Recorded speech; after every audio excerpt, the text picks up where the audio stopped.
Hi, so part two of the 30 questions before I turn 30 blog. Yeah, there's some weird questions in the last one. Let's see if there's any weirder ones in this one. Because I did these questions a little while ago and I genuinely cannot remember exactly what is on there. So anything really could happen depending on how I was feeling at the time I wrote the questions. So yeah, that's exciting. 10 more things that you might not have known about me coming right up. Yay! So, question number 1. Do you have any scars? And if so, how did they happen? Yeah, I have, obviously like the usual kind of like TB jab, kind of all that palaver. I've got one on my knee. I fell out the back door. I've got 2 scars on my thigh here. A pair of nail scissors went in. That was unfortunate. I've got one on my stomach, just about there. I fell asleep on a hot water bottle where the cover had come off, and I fell asleep after a night shift, a really cold night shift, on boiling hot rubber, and I was just that tired and that cold that I didn't notice. And I woke up the next morning with like this giant blister, and I thought genuinely I'd fallen asleep on a jelly baby at first. I tried to flick it, which is not what you want to do with a raw burn, incidentally. Yeah, I don't think I've got any other scars that I can really think of. I've injured myself plenty of times, but never actually broken a bone yet, anyway. But yeah, never done any of that. But yeah, right leg seems to be quite scarred. Stomach, all this kind of area here is where you want to look for scars on me, any distinguishing features. That's where I've got 2 of them and 1. So that's the scars that I've got. I'm trying to think if I've got any more now. Used to have a very, very faint line from when I cracked my head at school in a PE lesson, landed on my face, but you can't really see that now, and it's under like makeup and stuff anyway. I often have random cuts on my hand from work, but they're not scars, they're just cuts that come. I don't really think I've got anything else. That's quite good for me, actually, considering the amount of accidents I have. Quite happy at that, if I'm honest. I'll take that. What's a movie that you can quote from start to finish? I tell you what, if you put Muppet Christmas Carol on mute, I could do that, pretty much. I know the book pretty well, and I know the film pretty well, and yeah, I can do that. Can do quite large chunks of A Knight's Tale. That's a skill. I often say the lines very slightly before they happen when I watch them. And same for Indiana Jones, but specifically Last Crusade. Like, the amount of times I've watched that film and I've sat there going, that car belonged to my brother-in-law. Which I don't know why is a quote that I always remember from it, like, quite specifically, but it is. Yeah, I can do a lot of Indiana Jones, Last Crusade. I can do hefty chunks of Sunset Boulevard. I can do my Norma Desmond impression, if anyone really wants. Like, we didn't need words, we had faces. But yeah, that, and quite a lot of Calamity Jane, quite a lot of Annie. The stuff that I used to watch really as a kid and as like a teenager, I can still do pretty well. I think what it is when I was a kid and a teenager, I was watching the film and I was engrossed and I could do that. Whereas now, when you watch films, you're on your phone, you're texting, you're on your laptop at the same time. I'm often sewing or writing a letter. Like, it's not something that I genuinely give 100% of my attention to. So maybe that's why a lot of the films I can do are quite from that era of my life. Interesting thought. But yeah, I can do quite a lot of them. So if ever you get a DVD of, like, say, A Knight's Tale and your audio's gone, give me a ring, cause tell me where you're at and I'll do it over the phone. Real easy. Obsessed. Question 3. If you could listen to one song forever and only one song, what would it be and why? I think I'd go insane listening to one song.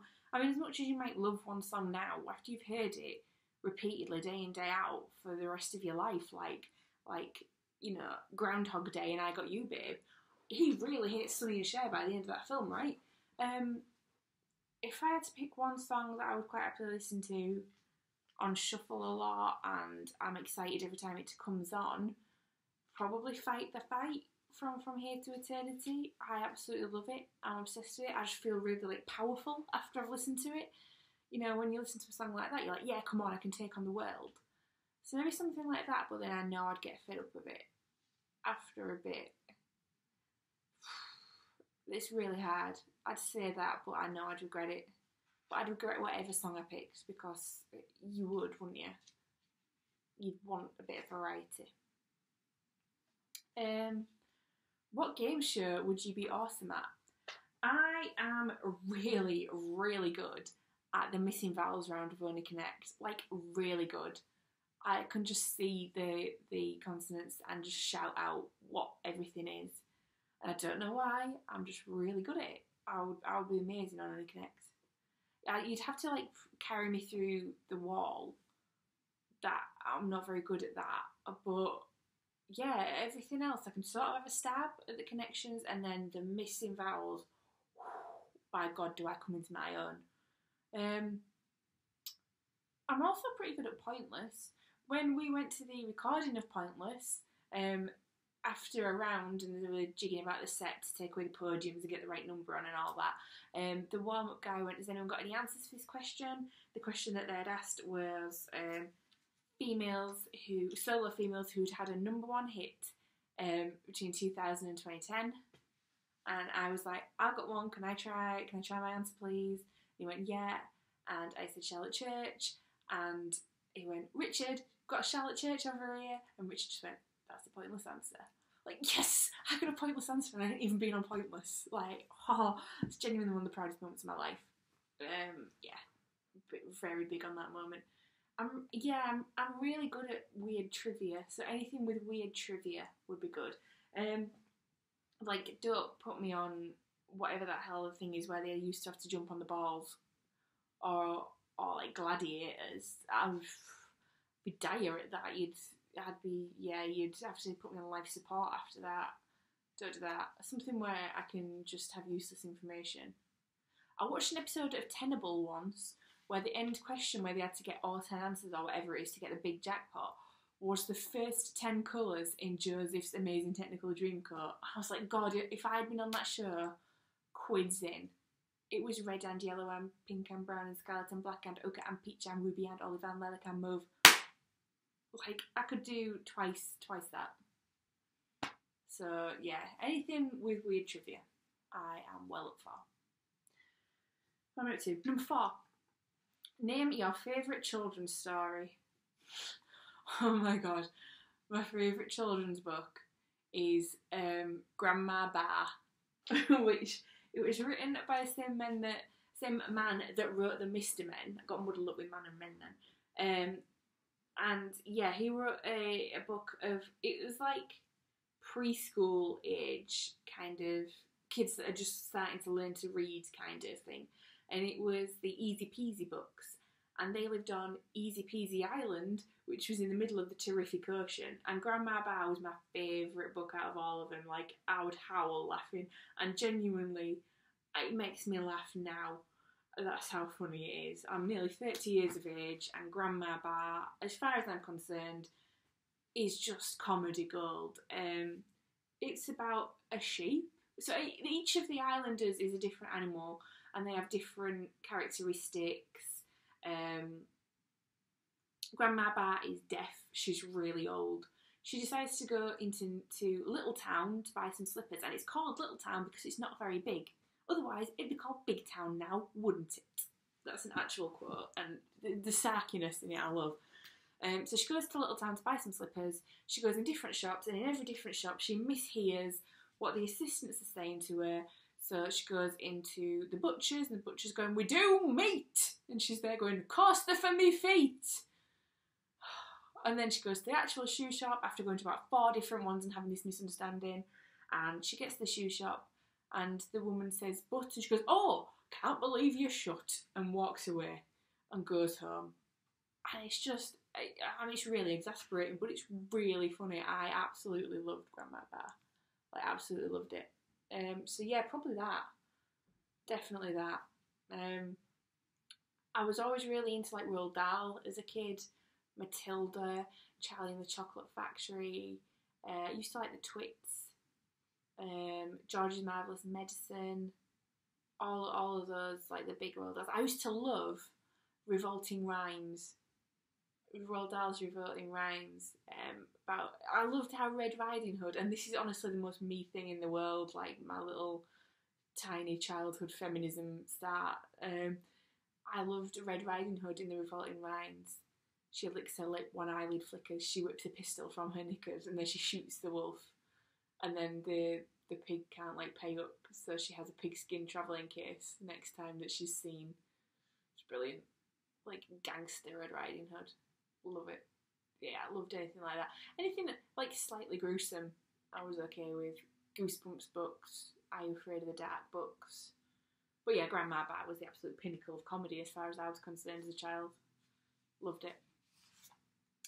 6. What would the title of your autobiography be? To quote Neville Longbottom, why is it always me? That'd be the title of my autobiography. The amount of times, like in my life, people go to me, oh, why is it always you, Ames? And the amount of times I must walk along going, oh, why is it always me? Like everything happens to me, it's always me. I'd just call it why is it always me? And then it'd be a list of things that happen to me, and you can judge for yourself about why it is always me. It just is. Just is. So yeah, I'd call it that. And you can all laugh at my expense. Because that's what autobiographies are for, aren't they? Misery loves company. Question 1, 2, 3, 4, 5, 6, 7. What did you name your first car? My first car was named Hetty. Fiat Seicento. It was like a dark blue, but in the light it looked purple. Little 2-door thing that I bought matching cushions for the back seat for. But the number plate was W969HET, so I called her Hetty, like as in Hetty Wainthropp. I absolutely loved that car. I saw it not so long ago, maybe a year, 18 months ago. I was driving along and I passed it in the street, and I was like, that's my car, I'm in my car, but that is my car. And it just made me really happy that someone was still driving around in it. It was a young looking girl, like, that looked about the age I was when I was like 17 going on 18 and got her. Because it was a her. Yeah. She looked like she was like going to uni and stuff, like I used to doing it. It just made me smile. But she was called Hetty. The one after that was called Darva. She was DRV. This one's called Winnie. Because her number plate's WN11, so Winnie. Yeah, call her Winnie. Sometimes when I'm talking to her, which I do, and she's going uphill, I'm like, come on, Winnie Pop. Winnie. Don't know why all my cars have been female, they've just flowed that way. I wouldn't have a personalised number plate because I feel I'd lose the car name. What would be the point? 8. If you had lots of money, what would you splurge on? Like, if I had silly money, like silly money, I'd buy a theatre. I read about Andrew Lloyd Webber that the first show he ever went to go see in the West End, his parents took him to a show at the London Palladium, and he enjoyed it so much, and it sparked such a love of musical theatre and theatre just generally, that when he had enough money, when he first became like a multi-millionaire, like insane money millionaire, he bought the Palladium, and that's why he bought theatres, and that's why he. Interesting fact: he called his theatre group the Really Useful Theatre Group because he's a big Thomas the Tank Engine fan, or he was as a kid. Obviously, he's a grown man now, but he loved Thomas the Tank Engine so much that he called it the Really Useful Theatre Group after the really useful engine that is Thomas. So I'd probably do that. I'd probably buy a theatre. Probably buy the Dominion. That's going as far as well. It's not like for sale going, but it's not owned by Macintosh or Lloyd Webber, so I guess it could be one of mine. I'd go for that. I'd buy that. That's what I would buy, and I would make sure that they put on things that I would want to see and didn't put silly stuff on. I mean, for Donkey's Age, they had Riverdance on, which I really like Riverdance, but no. I'd put on what I wanted to see if I owned a theatre, which is essentially what Cameron McIntosh does. He owns lots of theatres and goes, I like this show, I'm putting that on. Or I like the sound of this show, I'm putting that on. I'd do that, be an impresario like that. I love that. Own theatre. That takes a lot of money though. That's silly money. I'm not Mrs. Henderson. Yell out the first word that comes to your mind right now. Sponge! I don't know why. I really like sponges. I like sponge cake and I like bath sponges. I like the texture. I like, sponge. Don't know why I was thinking about them, I just was. If you want to buy me a sponge for my birthday, cake or otherwise, I'm okay with that. Sponge. If you could eliminate one thing from daily routine, what would it be and why? And this is the last question of this blog, by the way. If I could eliminate one thing, oh my god, my hair. Straightening my hair or curling my hair or whatever. Like, I don't have any kind of rhyme or reason to my hair. I wake up and it just looks like, I don't know what. Like, I'm not one of these people that can just get up and wash the hair and blow dry it or leave it damp and potter about my day and have it look really, really nice at the end of the day. It will not look that way. It will look like there has been a gale force wind localised entirely to the region around my head. And I don't know why. That's just how it is, I guess. So I have to do something with my hair every morning. Whether that be plaiting it the night before so it's wavy when I wake up, or whether that be straightening it in the morning like I did this morning, or whether that be curling it in the morning, something has to happen to it. I would love to just wake up and have it be done. Like, you know the film Isn't It Romantic with Rebel Wilson? Where she's like, oh yeah, in rom-coms everyone wakes up with the hair all done and the makeup all done. That. Because if I don't do either, people ask me what's wrong. If I don't have any makeup on, people ask me if I'm feeling well. And if I don't do my hair, people are like, you didn't get up in time and that. So yeah, I'd love to eliminate that from my day. Every day of the week. I hate doing that. Well, I don't hate it. It's quite nice. I put on a bit of Netflix or some YouTube videos or something and crack on or listen to a podcast. But if I had that extra like half hour in bed, imagine the things I could achieve. I could solve world hunger or something if I had that extra half hour in bed. Who knows? So yeah, that's 10 questions. Let's recap what we've learned about me today. So I am really good at quoting A Knight's Tale and Indiana Jones. Call me for DVD play breaks. I know a lot of trivia, and if anyone wants to form a team for Only Connect, just bear in mind that I will win it on the Missing Vowels round. And I love sponges. Oh my god, if I bought the theatre, I could do the SpongeBob SquarePants musical. It's genius. I've got my life plan mapped out right now. Just did it like that. How cool is that? Sorted it. So yeah, 10 more things you've learned about me over the course of the last 20 minutes or so. Don't you feel better for that?